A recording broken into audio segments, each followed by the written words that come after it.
Kobieta też człowiek. To nie konkluzja dzisiejszego odcinka, a coś dla zwrócenia uwagi. Wszak wiele zależy od kontekstu.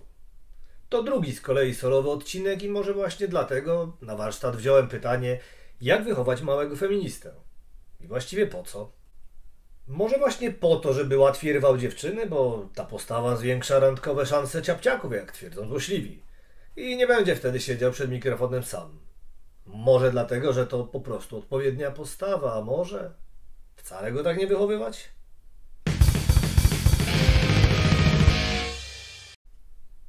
Podczas niedawnego wieczoru przyjaciół Fundacji Powszechnego Czytania podarowano mi książkę z serii Mosty. Wręczano je losowo i traf chciał, że w me ręce wpadła Sprinterka, czyli biografia Ireny Szewińskiej. Ucieszyło mnie to z wielu powodów, a najbardziej z tego, iż będę mógł ją sprezentować naszemu domowemu lekkoatlecie, czyli pszczelarzowi starszemu. Młodzian biega na krótkich dystansach, więc warto, żeby przybliżył sobie sylwetkę polskiej legendy. Kiedy tak wertowałem książkę, przypomniało mi się pytanie będące jednym z nadesłanych mi przez Was zagadnień, a mianowicie, jak wychować małego feministę. I choć początkowo planowałem, by taki odcinek powstał w serii Na dywaniku, to ostatecznie uznałem, że mogę najpierw się wypaszczyć, a później kogoś o to pomęczyć. Chętnych zapraszam do kontaktu. W pytaniu nie chodzi oczywiście o schemat działania, gdy znajdziemy w lesie porzuconego małego feministę, więc karmimy go aż zbierze siłę, a następnie porzucamy jakiemuś stadu, które akurat przebiegało po okolicy, lecz o metody i wskazówki wychowawcze. Nigdy nie uważałem się za autorytet w tej dziedzinie, ale słowo się rzekło, więc przyjmę zasadę wyznawaną przez największych Polaków i celebrytów wszelakich, czyli nie znam się, to się wypowiem. Przede wszystkim warto wspierać poczucie wartości dziecka, dzięki czemu zmniejszamy jego szanse na to, by wyrosło na nietolerancyjnego i szowinistycznego Bo walka o równość zaczyna się od nietolerancji. Najpierw cudzej, a później swojej. Tylko że ta nasza musi być nietolerancją dla nietolerancji. A jeśli ktoś jest pewien swojej wartości, to nie musi kompensować sobie braku umniejszaniem cudzej lub poniżaniem kogoś tylko przez to, że inaczej korzysta z łazienki.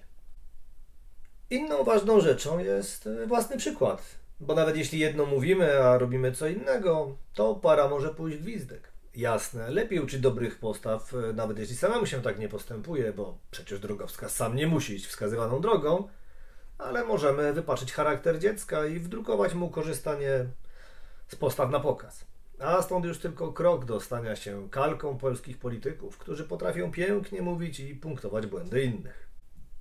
Podając pierogi ruskie, starać się dodawać zeszkloną cebulkę i skwarki. To niewiele wysiłku, a daje świetny efekt.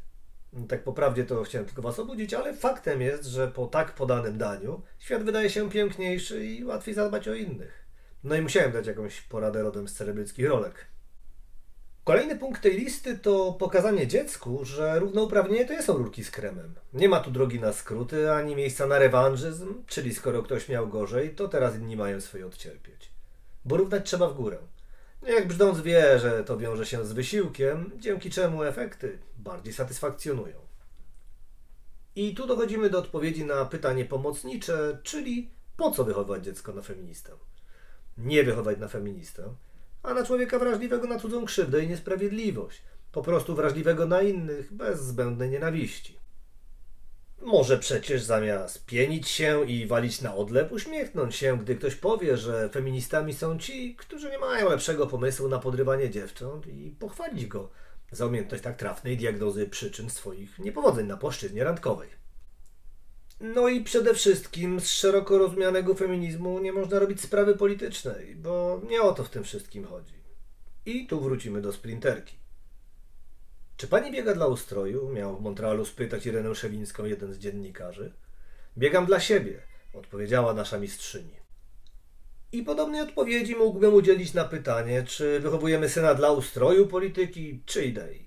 Bo przecież to wszystko jest dla niego, żeby żył w zgodzie sam ze sobą, a nie kosztem cudzej krzywdy. No i przede wszystkim, by potrafił każdego dnia spojrzeć w lustro. A że przy okazji będzie feministą? Najwyżej jego odbicie we wspomnianym lustrze będzie ciut bardziej szlachetne. Na koniec zachęcam do subskrybowania kanału, gdziekolwiek wysłaliście tej audycji. Do następnej razy!